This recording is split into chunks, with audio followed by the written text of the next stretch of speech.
नमो ज्ञानेश्वरा नमो ज्ञानेश्वरा। निवृत्ती उदारा सोपान देवा। मुक्ताबाई नमो त्रिभुवन पावनी। आद्यत्रय जननी देवांची जयांचे केलिया स्मरण। होय सकळ विद्यांचे अधिकरण।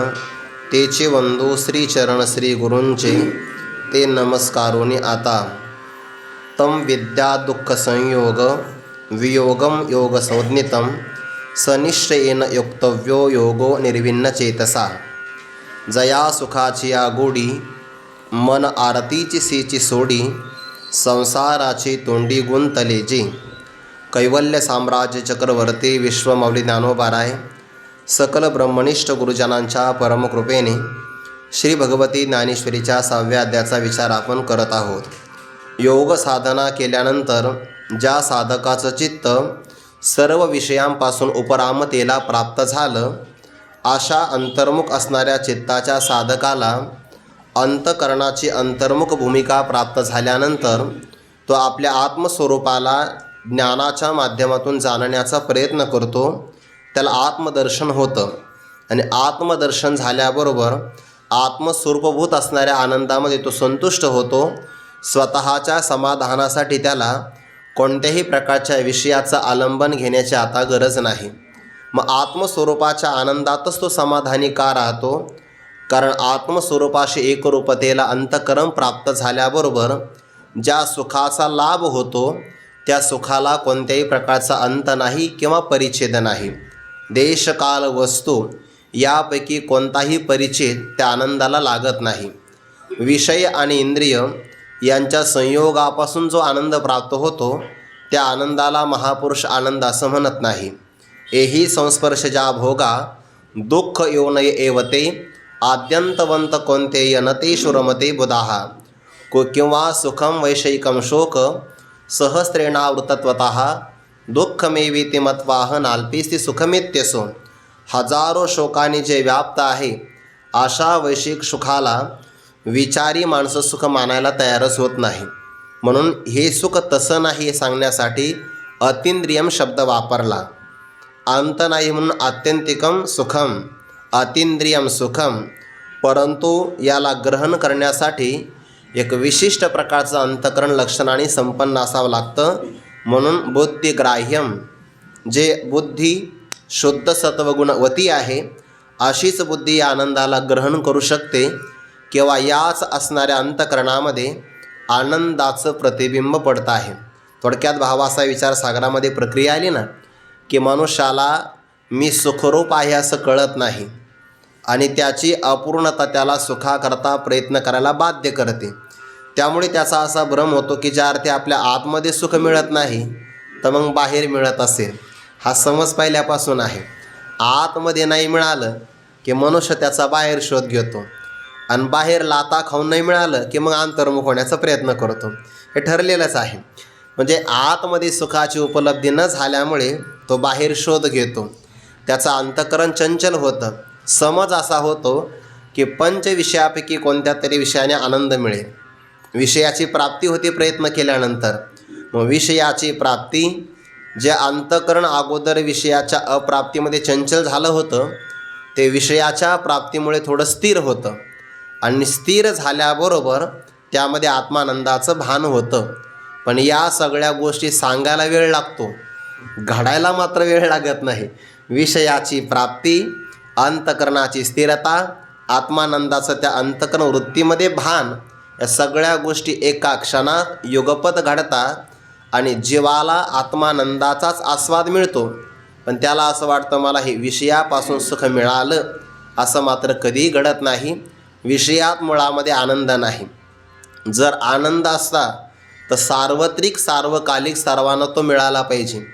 ज्या एखाद्या व्यक्तीला एका विषयापासून आनंद होतो त्यापासून दुसऱ्याला आनंद होत नाही।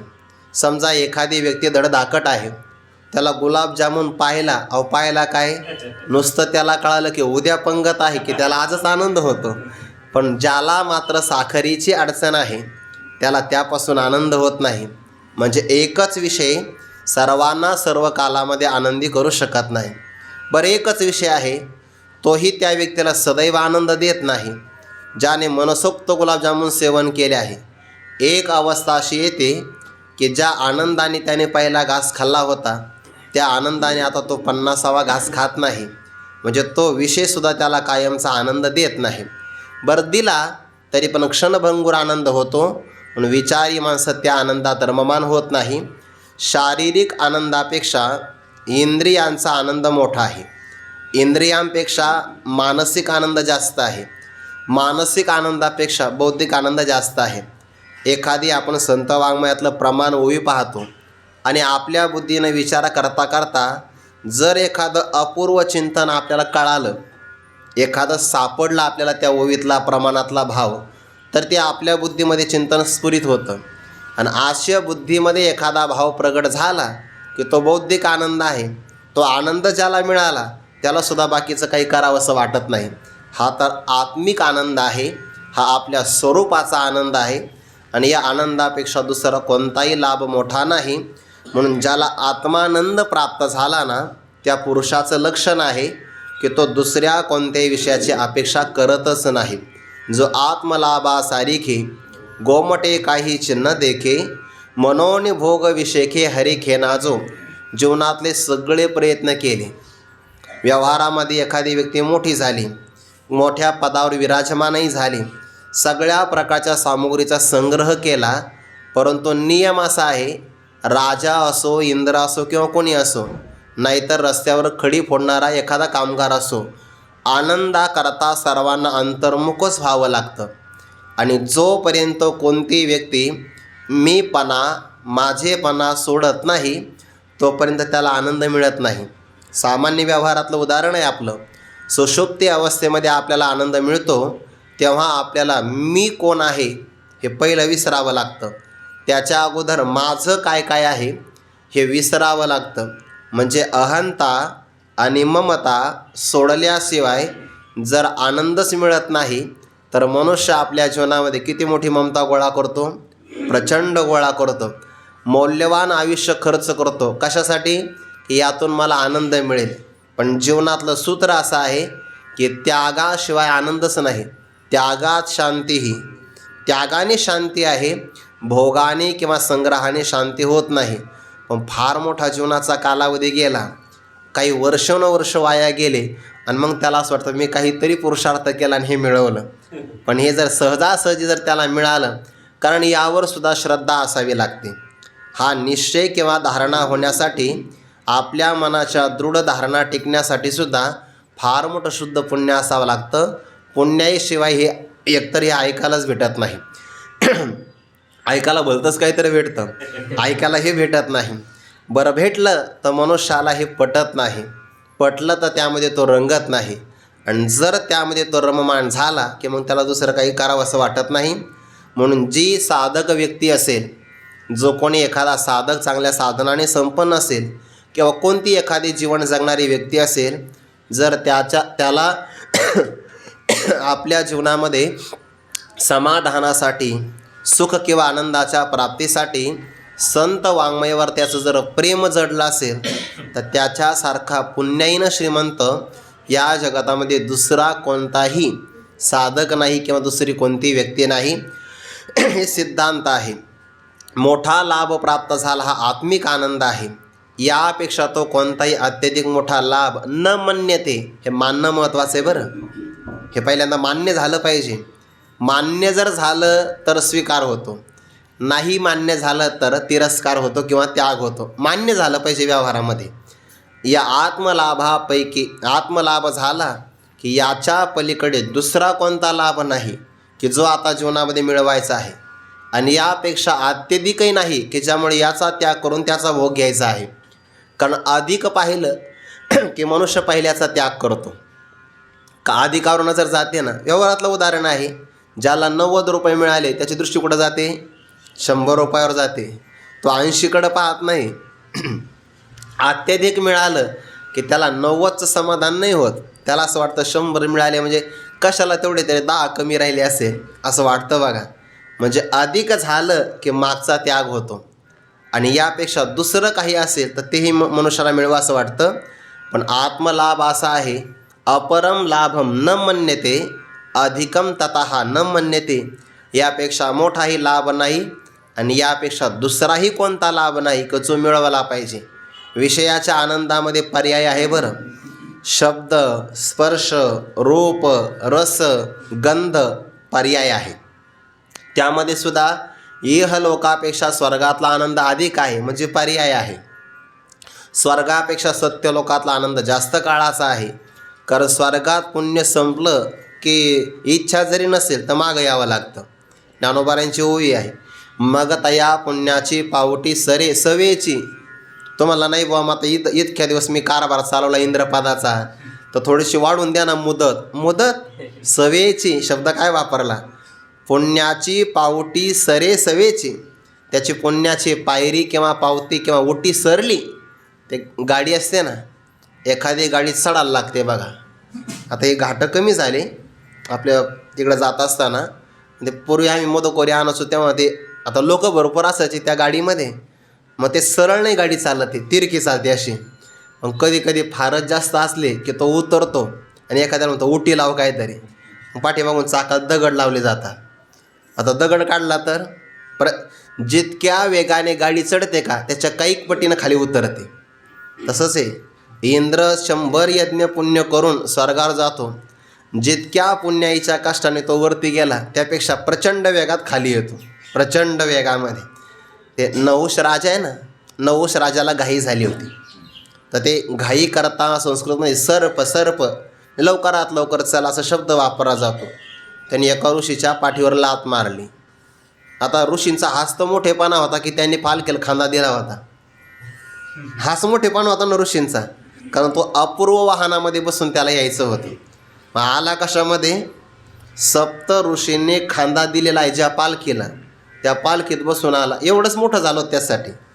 पण ते ज्ञानोबारा म्हणता ते नहुष स्वर्गाधिपती झाला परे रहाटे भांबावाला. अगोदर खूप चांगला होता नहुष राजा. ते भांबावला कसं काय, काही काही खुर्च्या तशा असतात. स्वर्गाधिपती ते इंद्राची खुर्ची आहे ना, मग कोणाच्या आसनावर बसलं नाही पाहिजे. कधी कधी आपण एखाद्याच्या आसनावर प्रेमाने बसतो, क्षणात डोळा लागतो तप आहे ते. तर ते रहाटी भांबावाला असं घडतं. म्हणजे त्याची बुद्धी पहिल्यांदा हरण झाली. सप्त ऋषीच्या अंगावर लत्ता प्रहार करतो, सर्प सर्प असा म्हणतो आहे. तसं ऋषीने शाप दिला, आम्हाला सर्प म्हणजे लवकरात लवकर चला असं म्हणतो, तू सर्प योनीला प्राप्त होशील. तो स्वर्गातून खाली पडला ना, म्हणजे स्वर्गातून जो खाली पडला मृत्यूलोकामध्ये, तर आकाश मार्गे येता येता त्याचं नहुष राजाचं शरीर पडलं आणि त्याला अजगराचं शरीर प्राप्त झालं. स्वर्गातून येता येताच त्याला असा वेळ नाही लागला की बाबा मग कुठंतरी जन्म घ्यावा आणि मग असं नाही, सवेची लवकरात लवकर. तसंच आहे. म्हणून ब्रह्मदेवाच्या एका दिवसात 14 इंद्र जातात. आनंद असेल का, म्हणजे पर्याय आहे आनंदाला. इहलोकापेक्षा स्वर्गातला आनंद अधिक आहे. स्वर्गापेक्षा सत्यलोकात ताण जास्त आहे ब्रह्मदेवाला. सगळ्यांचे वया पाहायच्या, टिपणाच्या नाही कर्माच्या, आणि त्यानुसार सगळ्याला जन्म द्यायचा. किती मोठा ताण आहे. म्हणून देवाने ब्रह्मदेवाला अगोदरच एवढा विचार करण्यासाठी 4 मुख दिले. चतुरानन म्हणतात त्याला. मोठा ताण आहे का नाही. एवढे शरीर तयार केले पण एकासारखं एक नाही. जुळे जरी मुलं असेल ना, भाऊ भाऊ, तरी काही ना काही फरक असतोच बघा त्यांच्यामध्ये. सवय तरी वेगळ्या असत्या, नाही तर स्वभाव तरी वेगळा असतो. कधी कधी दिसायला ते नाही येत, ओळखू येत नाही सामान्य पुरुषाला, पण त्यांच्यामध्ये काही ना काहीतरी विलक्षणता नक्की असते. ते आईवडिलांना माहिती असते. त्यांच्यामध्ये हे सगळं ब्रह्मदेवाला निर्माण करावं लागतं.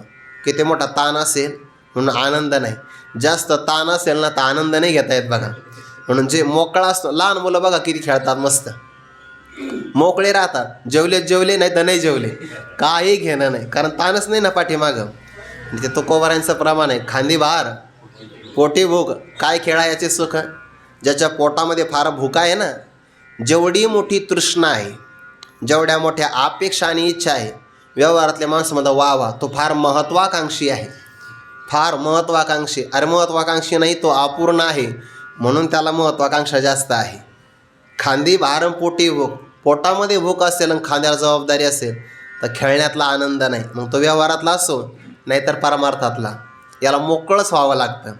गुरुवारी डॉक्टर बाबा ते उदाहरण सांगतात. एक मैत्रीण शिवणकाम करायची, तिच्याकडे कला होती. दुसरी मैत्रीण तिला भेटायला आली. आता ती दुसरी आली होती का तिची नजर पडली, एक चांगल्या दोऱ्याची गुंडाळी होती. गुंडी पडलेली ती मोठी दोऱ्याची, आणि तिला ती आवडली. आवडल्या माणसाला आवडलं पाहिजे, फक्त आवडलं ना त्याचं लक्ष बाकीकडे लागत नाही. काही काही लोक बघा कीर्तनाला येतात आणि त्यांना एखादी चप्पल आवडते, घडतं हे व्यवहारामध्ये. कीर्तनात लक्ष नाही लागत. ज्ञानदेव तुकाराम झाल्यानंतर कसं निसटतंय, आवडलं की घेतातच माणसं. ते कायला कीर्तन आवडतं तर कायला बाकीचं आवडतं, आवडणं महत्त्वाचं आहे. त्याला ती दोऱ्याची गुंडाळी आवडली, त्याने ते उचलली आणि आपल्या काखेत दाबली. त्या घराची मालकीन तिने ते पाहिलं. आता आपलीच मैत्रीण आहे, त्याला तर काही म्हणता येत नाही. आता ती गुंडाळी काढायची कशी, त्याच्याशिवाय काम धकणार नाही आपलं. ती म्हणे, अगं तू आली ना, मला खूप आनंद झाला. आणि आनंदाच्या भारामध्ये व्यक्ती नाचत असते. मला असं वाटतं तुझ्याबरोबर नाचावं आता. ती म्हणजे काय हरकत नाही. आता ते नाचण्यासाठी तिने प्रारंभ केला मालकिनीनं, ही नाचू लागली. पण नाचता नाचता तिने ज्या काखेमध्ये ती गुंडी दाबून ठेवली होती तो हातच वर करेना, दुसरा हात वर करून नाचू लागले. तिने असं नाही म्हणे, मोकळ्या मनानं नाचलं पाहिजे म्हणे. आणि मग आता मोकळा हात केल्याबरोबर जशी ती गुंडाळी खाली पडली तसं परमार्थामध्ये मोकळंच व्हावं लागतं. काहीच लागत नाही. थोरपण परा सांडीचे, व्युत्पत्ती आगवी विसरीचे, जे जगात हा कुठे होईजे ते जवळीक माझे. थोडासा जरी आला ना, थोडासा तिळ मात्र जरी होय अभिमान, मेरू तो समान भारदेवा. थोडासाही काही काही लोकाला आहे ना, आपण साधना करतो त्याचा लयच अभिमान वाटतो, आणि त्याला असं वाटतं जगात बदल करण्याचा ठेका मला मिळालेला आहे. अरे तू तुझं कर ना, काय करायचं ते. दुसऱ्याच्या जीवनाला कशाला स्वातंत्र्याला लाग नाही, तो असाच वागला पाहिजे. काही काही माणसं इथं येऊन जास्त दांभिक होतात आणि आग्रही खूप होतात. त्या दांभिक आणि दुराग्रही पुरुषाला आनंद नाही मिळत. अहो हे सगळं सोडावं लागतं. जिथं अहम ब्रह्मास्मी हे ज्ञान सोडावं लागतं, तिथं बाकीच्याची काय कथा आहे. पुढं जाऊन सांगू का, जीवत्वसुद्धा सोडावं लागतं. स्वतःच्या जीवत्वाचा बाध करण्याची ज्याची तयारी असेल ना, त्याला या मोठ्या आनंदाचा लाभ होतो. मिठाने स्वतःचं स्वरूप पूर्ण सोडल्याशिवाय जसं समुद्र त्याला मिळत नाही, तसं जीवत्व पूर्णपणे बाधित केल्याशिवाय ब्रह्मप्राप्तीची अपेक्षाच करून एवढं सोडावं लागतं. अजून तर फार अलीकडच्याच काठावर आहे. हे सोडल्याशिवाय समाधान नाही. आणि ज्याला हा लाभ मिळाला आत्मानंदाचा, प्रारब्धामध्ये कितीही मोठं दुःख आलं ना, दुःख जगात कोणाला नाही आहे, सगळ्याला आहे. आपल्यापेक्षा जास्त दुःख संत महापुरुषांना आहे. पण दुःखाकडे पाहण्याची त्यांची दृष्टी बदललेली आहे. ज्ञानोबारे उदाहरण देतात. एखादा निद्रिस्त पुरुष आहे आणि त्याच्या अंगाच्या जवळ सर्प आला काय, आणि स्वर्गातली उर्वशी नावाची अप्सरा आली, काही फरक नाही पडत त्याला. निद्रिताचिनी अंगेशी सापतैशी उर्वशी ते सरशी देही द्वंद्वे असं म्हटलं आहे. जो आत्मवंत पुरुष जो आहे ना, स्वरूपामध्ये स्वरूपस्था असा शब्द आहे बहुतेक तिथं. स्वरूपस्था देवी सरशी देही द्वंद्वे. निद्रित पुरुषाच्या जवळ सर्प आला विषारी. गुरुवारी मारू तेव्हा सांगतात बघा पाठामध्ये हा दृष्टांत. काहीला जाग येते, काही जागच येत नाही. सर्प विषारी असतो, जो कधी कधी असा अंगावून जातो. जे साधना करतात ना, डोंगरावर पाठांतर करणारे, त्यांना बरेच ते अनुभव येतात. ते सर्पाला जर आपण त्रास नाही दिला ना, तो काही त्रासच देत नाही. पण त्याला त्रास दिला की त्याला माहिती आहे आपल्याकडं शेवटचं शस्त्र आहे आता, दंश करणं. म्हणून तो चावतो, एरवी चावत नाही. पण असा एखादा विषारी सर्प आपल्या अंगावून जरी गेला तर कधी जाणीव होते, पण गाढ झोप लागली तर काही कळत नाही. थकलेला जो मनुष्य असतो ना, त्याला नाही काही कळत. मग सर्प आला काय, स्वर्गातली अप्सरा आली, जसं त्याला हर्ष आणि विषाद होत नाही, तेवी स्वरूपस्था जो स्वरूपामध्ये स्थित झाला, त्याला मोठ्यातलं मोठं जरी दुःख आलं ना, तो विचलित होत नाही. आणि दुःखाने विचलित न होणं हेच आध्यात्मिक पुरुषाचं महत्त्वाचं लक्षण आहे. यस्मिन् स्थितो न दुःखेन गुरुणापि विचाल्यते.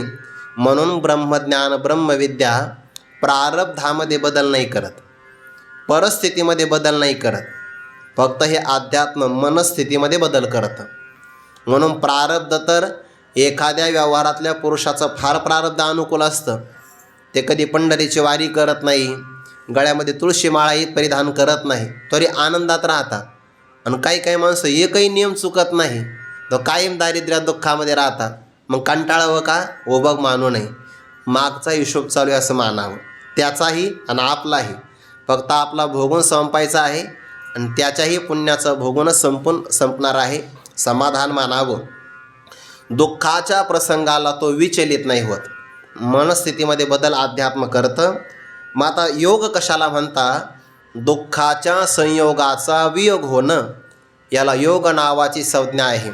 आणि असा योग निश्चयाने गुरु, शास्त्र किंवा आचार्य आपल्याला जे उपदेश करतात त्यांनी प्रतिपादन केलेल्या वचनावर निश्चय हे असंच आहे असा बुद्धीचा निश्चय करावा आणि अखेदाने कोणत्याही प्रकारची खंत खेद न करता अनिर्विण्ण मनाने या योगाची साधना करावी.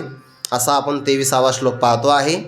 जया सुखाची आगोडी मन आरतीचे सेची सोडी संसाराची तोंडी गुंतले जे किंवा संसाराची तोडी गुंतले जे. ज्या सुखाची चटक लागल्याबरोबर संसाराच्या तोंडामध्ये गुंतलेलं अडकलेलं जे मन आहे ते विषय वासना आणि विषयांची आठवण करावी, या आठवणीला ते सोडून देतं, त्याला ते स्मरतसुद्धा नाही. जसं की ज्ञानोबांनी म्हटले बघा, सांडोनी अंगीची खोळी सरपरी गालिया पाताळी ते त्वचा कोण सांभाळी तैसे झाले. आपल्या अंगावरचे त्वचा त्याग करून सर्प जसा बिळामध्ये प्रवेश करतो, त्यानंतर आपल्या अंगावरचे असणारे कात किंवा त्वचा याचं नेमकं काय झालं याचा तो अजिबात विचार करत नाही.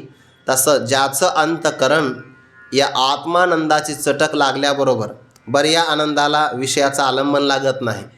या आनंदाला अनुकूल देश असावा, अनुकूल काल असावा, अनुकूल व्यक्ती पदार्थ घटना असावी असं काही नाही. हा आनंद सर्व कालात, सर्व देशात, सर्व परिस्थितीमध्ये आपल्या आतच आहे ना. फक्त वृत्ती अंतर्मुख करायची आहे. जितका पाहिजे तितका सेवन करता येतो, जितका मनुष्य सामान्य राहील, जितका परिग्रह कमी राहील आणि जितका त्याच्या पाठीमागचा व्याप कमी राहील तेवढा तो समाधानी राहतो. आणि जितका जास्त विस्तार होईल ना तेवढा वेळ कमी भेटतो आपल्याला. म्हणून पंचदशीकाराने म्हटलं आहे, एका साधकाने विचारलं, का हो म्हणे तुम्ही आम्हाला म्हणता चिंतन करा चिंतन करा, आणि ते जनकाधिकांनी पहा बरं, त्यांनी तर राज्यकारभार चालवला. ते म्हणले त्यांची योग्यता होती तेवढी म्हणून त्यांनी राज्यकारभार चालवला. राज्यकारभारात त्यांना विक्षेप नाही झाला. तुझी तशी योग्यता असेल तर मग तर्काचं पठन कर, यद्वा कृषीम करू. मग तो शेती काम केलं काय आणि तर्कादी शास्त्र जरी अध्ययन केलं तर अडचण काही नाही. फक्त यापासून लांब लांब नाही गेला पाहिजे. नाही तर हे सुटलं आणि दुसरं जर ग्रहण करत बसला तर समाधानापासून पारखा होशील. जया सुखाची आगोडी मन आरतीची सेची सोडी संसाराची तोंडी गुंतले जे. जे सुख कसं आहे या सुखाचा विचार ज्ञानोबा आता पुढच्या 2 ओळ्यामध्ये करतात. जे योगाची बरव संतोषाची राणीव ज्ञानाची जाणीव जया लागी ते अभ्यासिलेनी योगे सावयव देखावे लागे देखिले तरी अंगे होई जे लगा. या जे सर्वनामाचा ते या सर्वनामाशी संबंध आहे. ज्ञानेश्वरीचं किंवा संत वाङ्मयामध्ये सर्वनाम जर लागले तर सगळ्या ओव्यांची आपल्याला उकल होते. ते सर्वनामही लावता आले पाहिजे, अन्वय पण थोडाफार कळाला पाहिजे. त्याला शब्दाची सेवाच करावी लागते. मात्र शब्द सेवेशिवाय शब्द आपल्यावर कृपा करत नाही. 2 गोष्टी आहे, आपण ज्ञानेश्वरी ग्रंथाचा स्वीकार करणं आणि ज्ञानेश्वरी ग्रंथाने आपला स्वीकार करणं, या 2 गोष्टी आहे. पहिल्यांदा आपल्याला स्वीकार करावा लागेल. इथं स्वीकार करायला ज्ञानोबांची ज्ञानेश्वरी तर आईच आहे, ते तयारच आहे सदैव. पण त्यासाठी आपल्यालाही तेवढं तप करावं लागेल. स्वाध्यायान मा प्रमदितव्यम, स्वाध्याय करण्यामध्ये कंटाळा करू नये. हे ग्रंथ कृपा करतात, पण केव्हा? भाव धरून या वाची ज्ञानेश्वरी कृपा करी हरी तयावरी. त्या पहिल्या चरणामध्ये वाची शब्द आहे बरं, भाव धरून या वाची. आणि 3ऱ्या चरणामध्ये त्याची ज्ञानेश्वरी वाचे, इथं वाचे शब्द आहे. काही दोन्ही ठिकाणी वाचेच म्हणतात, पण तसं नाही. कारण ते मग दोनदा पुनरुक्ती नावाचा दोष येऊ शकतो. तर पहिल्या चरणातला वाची म्हणजे वाचन करावं, आणि 3ऱ्या चरणामध्ये वाचे म्हणजे वाणीनं नाही शक्य, अक्षराची ओळख नाही. तर ज्ञानेश्वरी असा जरी जप केला तर जसं गीता गीता गीता वाचे जे म्हणते नाही पुनरावृत्ती तया येणारा असाही अपूर्व अर्थ लागू शकतो. सेवा करावी लागते, अक्षर त्याशिवाय कृपा करत नाही. कारण माझी या सत्यवादाचे तप, ज्ञानोबांनी सत्यवादाचं सत्य बोलण्याचं तप केलं आहे आणि एक जन्मात नाही, वाचा केले बहुत कल्प. ज्ञानोबांनी जर सत्य बोलण्याचं तप पुष्कळ कल्पापर्यंत केलं आणि त्याचं फळ म्हणून ज्ञानेश्वरी ग्रंथ निर्माण झाला, ही जर आपली भूमिकाच आहे, तर मग तो ग्रंथ तपातून प्रगट झाला. त्याला ग्रहण करण्यासाठी आपल्यालाही थोडंफार तप करावंच लागेल की नाही. म्हणजे तपाशिवाय नाही, तपाने सगळं काही साध्य होतं, तप करावं लागेल. जे सुख कसं आहे, ज्ञानोबा याचं 3 पद्धतीने विचार सांगतात. पहिल्यांदा जे ब्रह्मसुख जीवाला प्राप्त होणार आहे तर ते योगाचे बरव. बरव शब्दाचा अर्थ होतो सौंदर्य किंवा शोभा. भगवत प्राप्ती करून देणारी सगळी साधनं त्याला योग म्हणतात. आणि या सगळ्या साधनेचं सौंदर्य काय असेल तर ब्रह्मसुख प्राप्ती. नाहीतर योगाच्या रस्त्याने निघाला आहे, योगाच्या रस्त्याने निघाला, आध्यात्मिक म्हणून घेतो आहे आणि निघाल्याबरोबर मधल्या सुखामध्ये रममान झाला. मध्यंतरी येणारे सुख वैषयिक सुख आहे. तया महेंद्रादिपदे करिता ती वाटवदे रिद्धी सिद्धीची द्वंद्वे पडोनी ठाती. कामक्रोधांची विलग उठावती अनेक. म्हणजे एखादा योगाची साधना करणारा पुरुष जर ब्रह्मसुख प्राप्त न करता महेंद्रादी पदावर विराजमान झाला, थोडक्यात इंद्र झाला, किंवा रिद्धी आणि सिद्धींच्या गुंताळ्यामध्ये गुंतून बसला, तर हे त्याच्या साधनेचं सौंदर्य नाही किंवा हे त्याची साधनाची शोभासुद्धा नाही. म्हणजे साधना करतो आहे पण प्रसिद्ध झाला, साधना करतो आहे इंद्र झाला, तर हे त्याच्या योग साधनेची शोभा नाही, उलट ती त्याची हानी आहे, हानी. आणि जो प्रामाणिक आहे त्यालाच हानी वाटते बरं. जो अप्रामाणिक आहे त्याला तर फार आनंद वाटतो, त्याला वाटतं वा वा. पंचदशीमध्ये आलं आहे ना, तर 3ऱ्या का 4थ्या प्रकरणामध्ये तो पूर्वपक्ष म्हणतो आहे, अहो म्हणजे तुम्ही काय म्हणता, काम क्रोधाधिक द्वैताचा अगोदरही त्याग करा ब्रह्मज्ञानाच्या अगोदर, आणि ब्रह्मज्ञान झाल्यानंतरही त्याग करा. का करा तर त्यांनी सांगितलं, अगोदर ब्रह्मज्ञानाच्या प्राप्तीसाठी कामक्रोधांचा त्याग करा, नंतर जीवनमुक्तीच्या विलक्षण सुखासाठी त्याग करा. तर तो म्हणतो आहे, जर आम्हाला ब्रह्मज्ञान झालं तर विदेहमुक्ती मिळणारच आहे की नाही. म्हणजे हो, मग विदेहमुक्ती जर मिळणारच आहे तर मग जीवनमुक्तीच्या सुखासाठी कशाला कामक्रोधाधिकाचा त्याग करायचा. जोपर्यंत आयुष्य तोपर्यंत मस्त विषयांचं सेवन करू, विदेह कैवल्य तर काही बाजूला जाणारच नाही.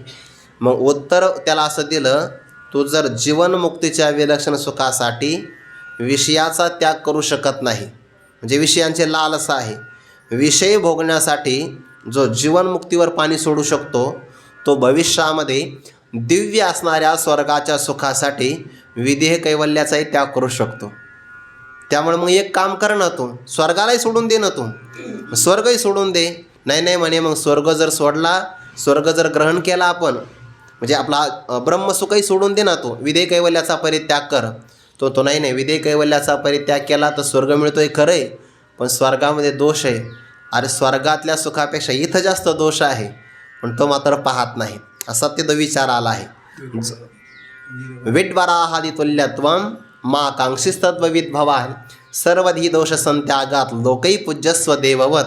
त्याला उत्तर पक्षाने उत्तर, भवान आपण तत्ववेत्ता आहात, असं उग बाकीच्या प्राण्या पशुपक्षासारखं नका वागू. विड्वराहादी तुल्यत्व फार शब्द कठीण आहे, त्या पण आपल्याला उच्चारावं असं वाटत नाही, इतके खाली तुम्ही जाऊ नका. विड्वराहादी तुल्यत्वम मा कांक्षिस्तत्वविद भवान, उलट सर्वधी दोष संत्यागात लोकही पूज्यस्व देववत. आपल्या सगळ्या बुद्धीमध्ये असणारे दोषांचा परित्याग करा आणि इतके सन्माननीय व्हा की लोकांनी देवाप्रमाणे तुमची पूजा केली पाहिजे. आणि करतात लोक बरं, खरंच देवापेक्षा जास्त पूजा करतात, फक्त त्या पूजेला आपण पात्र झालं पाहिजे. नाहीतर कठीण शब्द आहे कधी कधी ऐकू येतो आपल्याला, लोक आपलं दर्शन घेत असतात आणि आपलं मन सांगतं आपण नालायक आहे, असं होतं की नाही. इतकंही आपण प्रामाणिक जो असेल त्याला हे अमान्य होतं. तो विचार करतो मी स्वर्गात गेलो तरी, स्वर्गात गेलं तर काय होतं, हा अंतरायावचिता का ओढवला भगवंता, दिवी भोग भोगिता अनुतापी नित्य. प्रामाणिक पुरुषाला ना अनुताप होतो. त्या अनुतापाच्या अनुतापी नित्य ना, ते चिरंजीव पदामध्ये अनुताप आलाय बघा. म्हणे नरदेह किमर्थ निर्मिला, तो मी विषय स्वार्थी लाविला, तिता परमार्थ हातीचा गेला, करी वहिला विचार हा. ऐसा अनुताप नित्य वाहतात वैराग्य तयाच्या हाता. प्रामाणिक असेल तर त्याला पश्चाताप होतो. अप्रामाणिकाला वाटतं बरं झालं आपण अगोदर त्याग केला तर स्वर्ग बक्षीस म्हणून मिळाला. म्हणून योगाची बरव स्वर्ग सुख नाही, योगाची बरव रिद्धिसिद्धीचं सामर्थ्य नाही. योगाची बरव योग साधनेचं सौंदर्य शोभा काय असेल तर निर्विषय आत्मानंदाची किंवा ब्रह्मसुखाची प्राप्ती. म्हणून जे योगाची बरव, जे ब्रह्मसुख योगाची साधण्याची शोभा आहे. संतोषाची राणीव, राणीव म्हणजे राज्य, संतोषाचं समाधानाचं ते राज्य आहे. या राज्याची सगळ्याला अपेक्षा आहे. हे संतोषाचं समाधानाचं राज्य असं आहे, इथं कोणी शत्रू नाही. हे निष्कंटक आहे, निष्कंटक आणि समृद्ध आहे.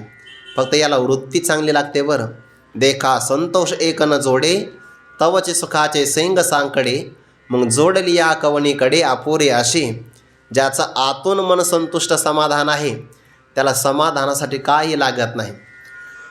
तो प्रारब्धाने दरिद्री जरी असेल तरी तो संतुष्ट राहतो. ज्याची तृष्णा जास्त वाढलेली आहे तो दरिद्री आहे. ही व्याख्या संत वाङ्मयातली बरं, मृत्यूलोकातली नाही. मृत्यूलोकात सगळ्या व्याख्या उलट्या आहेत. उलट व्याख्या मृत्यूलोकीचे ओफराठे. मृत्यूलोकामध्ये असं आहे, जो बहुवे विषय विलासे गुंफे, तो म्हणती वाई पडेला सापे. जो अभिलाष भारे दडपे, तया ते सज्ञान म्हणते. जो धूर्त आणि लबाड वागतो की नाही, याची टोपी त्याला, त्याची दुसऱ्याला, सगळ्याच्या आपल्या डोक्यावर. लोकांना वा त्याच्यासारखा व्यावहारिक माणूस कोणता नाही, आणि लबाड येतो. मृत्यूलोकाची व्याख्या आहे, जास्त विषय विलासामध्ये गुंफला की लोकांना बघा ना त्याचं घर म्हणजे नंदनवन आहे. जो बहुवे विषय विलासे गुंफे, तो म्हणते वाई पडेला सांपे. आणि अभिलाषाच्या ओझ्याखाली इच्छा कामना यांच्या ओझ्याने असं दडपून गेला आहे. लोक म्हणतात वा वा त्याच्यासारखा विद्वान कोणी नाही. बघा ना म्हणे शून्यातून निर्माण केलं त्याने, काही नव्हतं पहिलं त्याच्याकडे. जो अभिलाष भारे दडपे तया ते सज्ञान म्हणते. अहो गावात नाही देश विदेशामध्ये त्याचे व्यापार चालतात. बघा म्हणे लोक त्याच्यासारखा विद्वान कोणी नाही. अभिलाष भारे दडपे तया ते सज्ञान म्हणते. असंही हे व्याख्या मृत्यूलोकातले आहे. ज्याशी प्रपंचाचा अतिविस्तार, त्यास म्हणते भाग्य थोर. जो नाना भोगी पाळी शरीर, सुकृती नर त्यास म्हणते. आहे का नाही, भागवतातलीच होई ना. एकनाथी भागवतातली ही ओवी आणि ज्ञानोबांच्या ज्ञानेश्वरीतल्या ओव्या समान आहे. आता कितीतरी ओव्या किती सारख्या आहे, ते काकांचं संशोधन चालू आहे, बऱ्याच त्यांनी शोधून काढलेले आहे. ज्ञानेश्वरीतल्या जशाच तशा ओव्या आणि एकनाथी भागवतातल्या ओव्या. त्यातला एक बारकावा सांगतो. श्रीमद भागवताची रचना झाली ना, ती शालिवान शके 1495 झाली. एकनाथी भागवत अगोदरच निर्माण झालं आणि त्यानंतर 10-11 वर्षाने ज्ञानेश्वरीचं परिष्करण नाथ महाराजांनी केलं.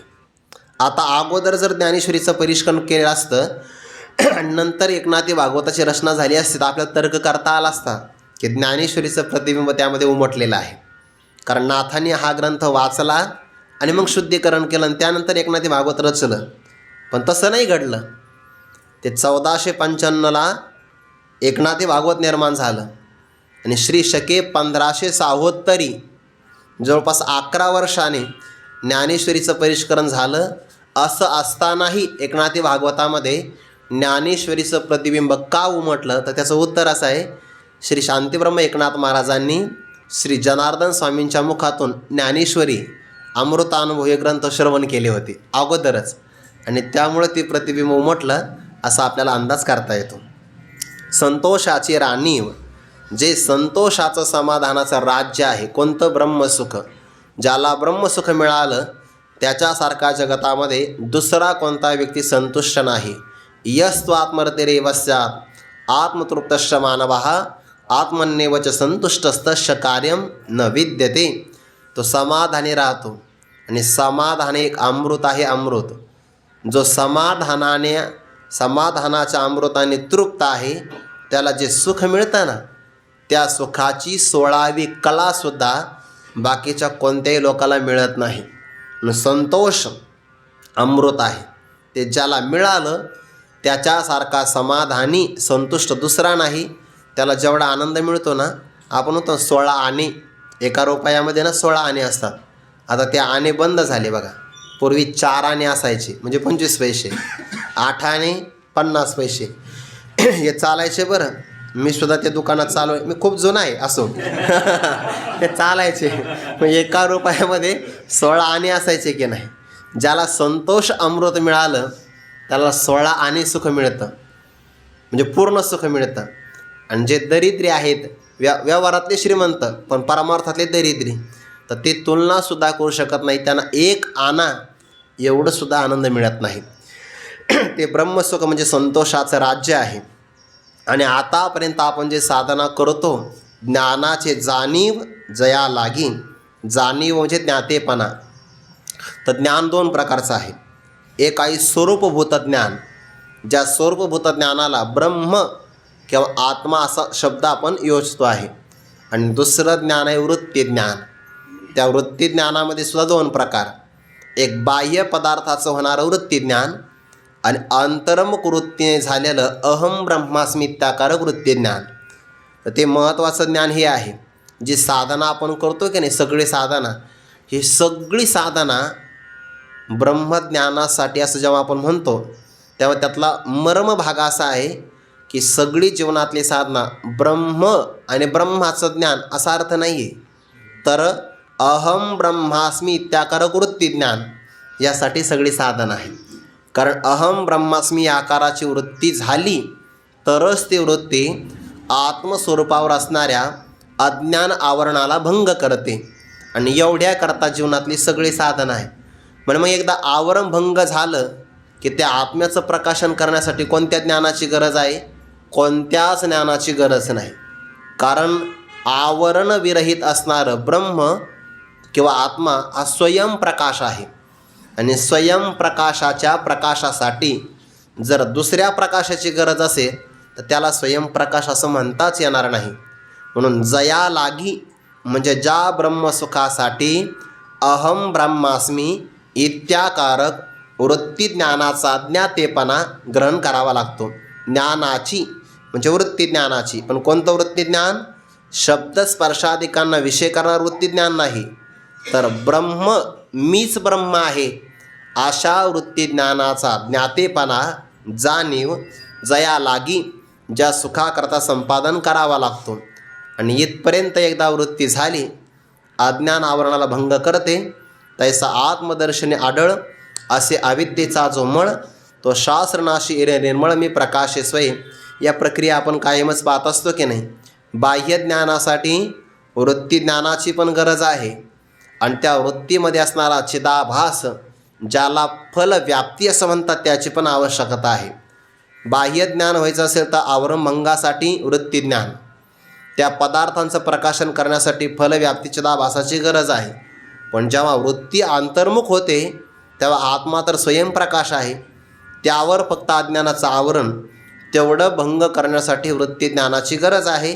वृत्तीस्थ असणाऱ्या चिदाभासाची आता पुढे गरज नाही, कारण ते स्वयंप्रकाश आहे. म्हणून जया लागी म्हणजे आपल्याला जर कोणी विचारलं की तुम्ही ही सगळी साधना करता तर ही साधना कशासाठी करता?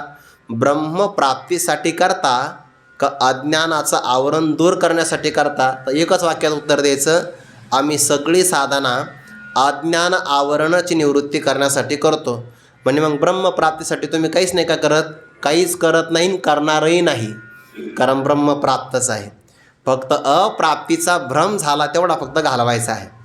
जसं बाबा एखादा ब्राह्मण व्यक्ती प्रातर्विद्येला सकाळी गेला, मग आल्यानंतर आता त्याने ते स्नानादिक कर्म करावं किंवा ते हातपाय वगैरे धुतले पाहिजे, चटई टाकली, नुवा जरा सणात बसला लागला दुसराच मंत्र पठण करायला. मग आता काय झालं? त्याच्या अंगात भूत गेलं, दुसरंच भूत गेलं. मग आता ते भूत काढण्यासाठी मांत्रिक आणावा लागतो. मांत्रिकाने त्याच्या अंगातलं भूत काढलं, त्याला आता पुन्हा ब्राह्मण करायचं आहे का? नाही, तो मूळचाच ब्राह्मण होता, फक्त त्याला भ्रम दुसरा झाला होता. तसा जीव मूळचाच ब्रह्म आहे, पण त्याला भ्रम झाला की मी ह भ प आपलं असं काहीतरी भ्रम होता. हा भ्रमच आहे सगळा. अहो थोडक्यात सांग, मी ब्रह्म आहे असं म्हणणं सुद्धा भ्रम आहे. फक्त एवढंच आहे की तो भ्रम मी देह आहे या देहा भ्रमाला घालवतो. भ्रमानेच भ्रमाची निवृत्ती होते. तुम्ही आता तर लईच पुढे गेले तुम्ही. ब्रह्मज्ञानाला सुद्धा तुम्ही ब्रह्मज्ञान म्हणून राहिले, कारण मूळ जे ब्रह्म आहे ते इतकं निर्विकार आहे की त्याला मी ब्रह्म असा विकारच होऊ शकत नाही. आणि सगळ्या चिदाभासाची अवस्था आहे. अज्ञान आवरण विक्षेप, परोक्ष ज्ञान अपरोक्ष ज्ञान, शोकनाश आणि आनंदाबाबती. मग इतक्यापर्यंत जर भ्रम असेल तर अलीकडचे नसणार काय? म्हणजे हे सगळे भ्रमातलेच आहेत. मनी मानसी धारणा ही आहे की सगळी साधना करायची ती आघवीची शास्त्रे, अविद्या विनाशाची पात्रे, वाचुनी न होती स्वतंत्रे, आत्मबोधी ज्ञानाची जाणीव म्हणजे अहम ब्रह्मास्मित्याकारक वृत्ती ज्ञानाची जाणीव ज्ञातेपणा ज्या ब्रह्मप्राप्तीसाठीच करायचा असतो. जे योगाची बरव, संतोषाची राणीव, ज्ञानाची जाणीव जया लागी ते असं ब्रह्मसुख आहे. आणि ते मिळतं कशाने? ते अभ्यासिलेनी योगे, सावयव देखावे लागे, देखिले तरी अंगे होईजे लगा. ते अभ्यासिलेनी योगे, त्याचा अभ्यासच करावा लागतो. आणि तो अभ्यास आज केला, पुढे आठवडाभर सुट्टी घेतली नाही लागत, ते सातत्य लागतं. गुरुवारी डॉक्टर बाबा सांगत असतात किंवा व्याकरण काय म्हणतात की 15 दिवसांनी विसरतं, तर्क 7 दिवसांनी विसरतो, आणि वेदांत एका दिवसात विसरतो. म्हणून हे वारंवार करावं लागतं. कुठपासून कुठपर्यंत? शास्त्राने मर्यादा सांगितली. आसुप्तेरामृते कालम नयेत वेदांत चिंतया, दद्यान्नावसरम किंचित कामादीना मनागपी. आसुप्तेरामृते कालम म्हणजे जाग झाल्यापासून झोपी जाईपर्यंत आणि कळायला लागल्यापासून तर आमृते मरेपर्यंत हे सगळं चिंतनच करावं लागतं. नाही दुसरा काल व्यर्थ घालूच नाही. आसुप्तेरामृते कालम नयेद वेदांत चिंतया, वेदांताच्या चिंतनाने आपला काल व्यतीत करावा. थोडासुद्धा अवसर मिळू नये. थोडासा अवसर मिळाला की त्यामध्ये मग छिद्र किंवा मानहानी आहे. दद्यान्नावसरम किंचित कामादीना मनागपी. आणि अभ्यासाने सगळं शक्य होतं. वारंवार प्रसन्न मनाने जी कृती केली जाते ना, ज्याच्यामध्ये यत्न अधिक असतो त्याला अभ्यास म्हणतात. वैकुंठवासी गुरुवारी घुलेबाबा म्हणायचे बघा, व्यसनानी बहुनी संती. व्यसनं फार मोठे जगतामध्ये, पण त्यामध्ये फक्त 2च व्यसनं चांगली आहे. 2च व्यसनं कोणते? वेद्याभ्यसनम व्यसनम अथवा हरिपाद सेवनम व्यसनम. वारंवार विद्येचा अभ्यास करावा हे व्यसन आहे. ज्याला वारंवार अभ्यास करावा असं वाटतो ना, फार मोठं पुण्य बघा. आणि प्रवासात नाही होता अभ्यास, इतका कंटाळा येतो, फार पश्चाताप होतो. इथून जाताना काही वाटत नाही, तिकडून येताना फार कष्ट होतात. 2-3 कारणं असतात त्याचे. एक तर जागरण करावं लागतं. कधी कधी आपण इथून प्रसन्न मनाने जातो आणि तिथं मात्र सगळे स्थितप्रज्ञच असतात, काहीच गांभीर्य नाही, काही नाही. असंही कधी कधी घडतं. स्थितप्रज्ञाचा अर्थ वेगळा घ्या बरं इथं. नाही तर मग दुसऱ्या अध्यायातला घेऊ नका. ज्यांची प्रज्ञा स्थिर झाली आहे, काही ऐकावंसं वाटत नाही, काही नाही, असंही कधी कधी घडतं. पण अभ्यासामध्ये खूप आनंद आहे. अभ्यास केला पाहिजे. अभ्यास असेल ना समोर, काही करावंसं वाटत नाही. विद्याभ्यसनम व्यसनम अथवा हरिपाद सेवनम व्यसनम. पण एवढं आहे की अभ्यास करण्यासाठी सातत्य खूप लागतं. एखादी व्यक्ती जर म्हटले ना मी 1 दिवस कार्यक्रमाला जाऊन येऊ का, तर तो 1 दिवस 15 दिवस खातो बघा. आपण जर 7 दिवस एखाद्या गावात थांबलो ना, एकतर अभ्यास होत नाही, त्याच्यानंतर त्यांच्या संपर्कात राहिल्यामुळे दुसरा अभ्यास होतो. आणि त्यांचे फोन नंबर घेतले की मग संपर्क वाढतो. महिना जातो, कधी कधी वाया जाते दिवस आपले. आणि मग पहिल्यासारखा उत्साह राहत नाही. इतकं जपून राहावं लागतं ना, खूप जपावं लागतं. जसं सोसाट्याचा वारा सुटला आणि तुळशी वृंदावनाजवळ दिवा लावला की जशी सुवासिनी माता भगिनी आपल्या पदराने वारा लागू न देता त्या दिव्याचं जतन करते ना, तसं साधकाला आपल्या वृत्तीचं जतन करावं लागतं. म्हणून साधकाने दुसऱ्याची श्रीमंती पाहून किंवा दुसऱ्याकडे ॲपलचा फोन आहे ना आपल्याकडं नाही अजून, यासाठी मग जो 2-4 कार्यक्रमाला, हे साधकाचं लक्षण नाही आहे. त्याने स्पर्धा त्याच्याशी करू नये भौतिकतेसाठी, त्याने स्पर्धा याची करावी की त्याचा एवढा अभ्यास होतो आहे, आपला तेवढा होत नाही. त्याचं नामस्मरण तेवढं होतं आहे, आपलं अजून तेवढं होत नाही. स्पर्धा ही असावी. भौतिक उत्कर्ष हे साधकाच्या जीवनाच्या प्राप्तीचं ध्येय नाही. आध्यात्मिक प्रगती होत राहणं हे त्याच्या जीवनाचं साध्य असावं. ते अभ्यासिलेनी योगे, वारंवार अभ्यास केला की त्यामध्ये समाधान आहे. किंवा हरिपाद सेवनम व्यसनम, हे व्यसन लागावं. आणि ज्याला हे व्यसन लागलं ना, वैकुंठवासी गुरुवर्य घुले बाबांना ज्यांनी पाहिलं त्यांनी बाबांना कायम 2च अवस्थेमध्ये पाहिलं. कायम बाबांच्या खोलीचा दरवाजा थोडासा उघडा असायचा, थोडासा म्हणजे 4च बोटा, जास्त नाही. आणि बाबांचं कायम वाचन, या ग्रंथाचं आवर्तन झालं की त्या ग्रंथाचं आवर्तन. ज्ञानेश्वरी तर जास्त करून बाबांच्या जवळच समोरच असायची.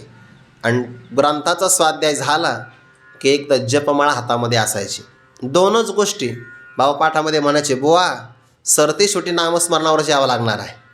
तुम्ही किती विद्वत्ता संपादन करा किंवा काही करा, सरते शेवटी नामस्मरणावरच यावं लागणार आहे. या 2च गोष्टी बाबांच्या जीवनामध्ये. आज आपण मारुती बाबांच्या खोलीमध्ये गेलो ना, तर बाबा सकाळी उठल्या ज्ञानेश्वरी वाचत असतात. विचारसागराचं पण आता आयुष्यभर त्यांनी तेच सांगितलेलं आहे. ज्ञानेश्वरी सांगितली आहे, पंचदशी सांगितली आहे, विचारसागर सांगितलेला आहे. तरी बाबांचा स्वाध्याय अजून सुटत नाही बघा. अजूनही बाबांचा हे व्यसन येते. पाठाचं सुद्धा व्यसन आहे. बाबांना पाठ सांगितला की जो आत्मिक आनंद मिळतो ना आतला, म्हणून बघा सुट्ट्या लागतात संस्थेला, बाबांच्या पाठाला नाही लागत. बाबा घेऊ की मग आपण.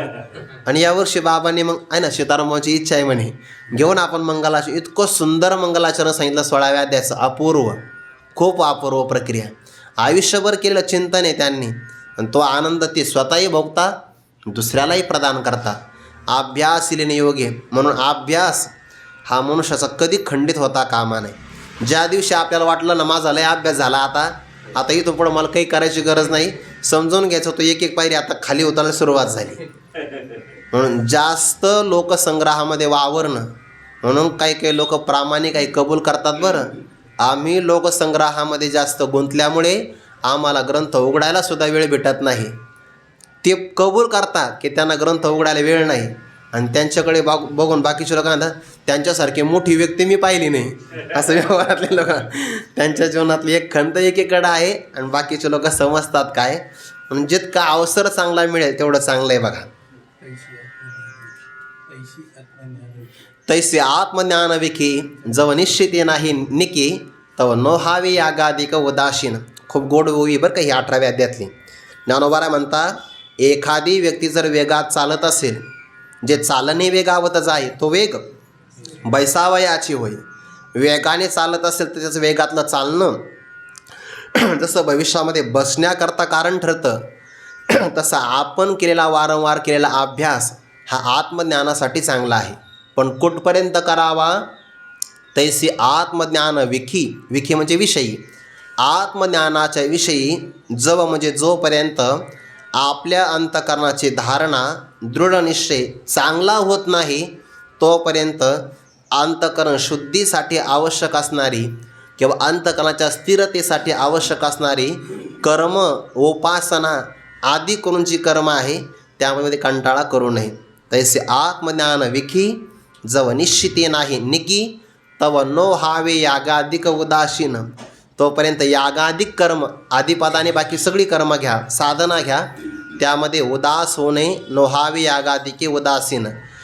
ज्या दिवशी आपला स्वाध्याय सुटेल ना, म्हणजे आपलं हे अध्ययन सुटतं, त्या दिवशी आपल्याला असं आपलं आतून मन सांगितलं पाहिजे की आज आपलं काहीतरी चुकतं आहे, आपलं काहीतरी उणीव राहिली. आपला स्वाध्याय गुरुवर्य डॉक्टर बाबांचा जर नित्यनेम नाही झाला कधी प्रवासामुळे, तर ते नित्यनेम करण्यासाठी बऱ्याचदा 1:30-2 वाजतात रात्रीचे. मग त्यांचा ठराविक नाम जप ते केल्याशिवाय बाबा विश्रांती नाही करणार. भजनी मालिकेचे तेवढे ते पानं वाचल्याशिवाय ते विश्रांतीच करणार नाही. मग रात्रीचे 1:30 वाजो, 2 वाजो, नाहीतर 2:30 का वाजेना. आम्ही ते पाहिलं आहे. आता वैकुंठवासी गुरुवर्य घुले बाबा आपण पाहिले, गुरुवर्य मारुती बाबांना, डॉक्टर बाबांना आपण पाहतोय. शास्त्री बाबांचं जीवन किती व्यस्ततेचं जीवन आहे. ते बाकीचं सगळा बदल होईल, पण त्याच्यात नाही बदल होत त्यांच्यात. थोडक्यात ते कॉम्प्रोमाइज करत नाही. आणि आपण काय म्हणतो, नाही नाही नाही मग थोडंसं बदल केलात काय हरकत आहे, थोडासा केला तरी हानी आहे. ते अभ्यासिलेने योगे, ते ब्रह्मसुख मिळतं कशाने, योगाचा वारंवार अभ्यास केल्यानंतर. सुदीर्घकाल नैरंतर्य सत्कारा सेवितो दृढभूमी. योगाचा अभ्यास केल्यानंतर ते सुख मिळतं कसं, शब्द वापरला सावयव देखावे लागे. आता ब्रह्मसुखाला अवयव नाही, जिथं अवयव असतो स्वगत भेद येतो. स्वगत भेद येईल अवयव मानला तर. मग इथं सावयव शब्दाचा अर्थ काय घ्यायचा, मूर्तिमंत, प्रत्यक्ष, अपरोक्ष साक्षात्कार त्याला म्हणतात. योगाचा अभ्यास केल्यानंतर ते ब्रह्मसुख अपरोक्ष रूपाने, प्रत्यक्ष रूपाने देखावे लागे, पाहिलं पाहिजे बरं, साक्षात्कार केला पाहिजे मूर्तिमंत रूपाने. परोक्ष ज्ञानामध्ये भिन्नता असते आणि अपरोक्ष ज्ञानामध्ये एकरूपता असते. असं अपरोक्षत्वाने, प्रत्यक्ष रूपाने त्या ब्रह्मसुखाला पाहिलं, साक्षात्कार झाला की त्याला म्हणतात सावयव देखावे लागे. देखणं म्हणजे पाहणं, ज्ञान करून घेणं. आणि एकदा ते पाहिलं की मग देखिले तरी अंगे होई जे लगा. ब्रह्मस्वरूपाचा साक्षात्कार झाला की मग ज्याला साक्षात्कार झाला तो ब्रह्मस्वरूपाहून वेगळा राहत नाही. वेगळा राहत असेल तर भेद आला, आणि भेदामध्ये द्वैत आलं, द्वैतामध्ये भीती आली. द्वितीयाद्वै भयं भवती, दुजे जवळजवळ घडे तो संसार भय जोडे. म्हणून देखिले तरी आत्मसाक्षात्कार झाला, देखिले म्हणजे पाहिलं, ज्ञान झालं, अंगे होई जे लगा, तो स्वतःच त्या ब्रह्मसुखाशी एकरूप होऊन जातो. आणि एकरूप होणं, तन्मय होणं, वेगळं न राहणं, हाच ब्रह्मस्वरूपाचा साक्षात्कार आहे. तन्मयता तद्रूपता आहे. ते वारंवार अभ्यास केल्यानंतर प्राप्त होते. आता हा अभ्यास कसा करायचा, काय तयारी करून अभ्यास करायची, तो विचार सांगणार आहे. त्याचं चिंतन आपण उद्या पाहू. पुंडरीक वरदा हरी विठ्ठल श्री ज्ञानदेव तुकाराम मौली ज्ञानेश्वर महाराज की जय. जगद्गुरु तुकाराम महाराज की जय. सद्गुरु जोग महाराज की जय.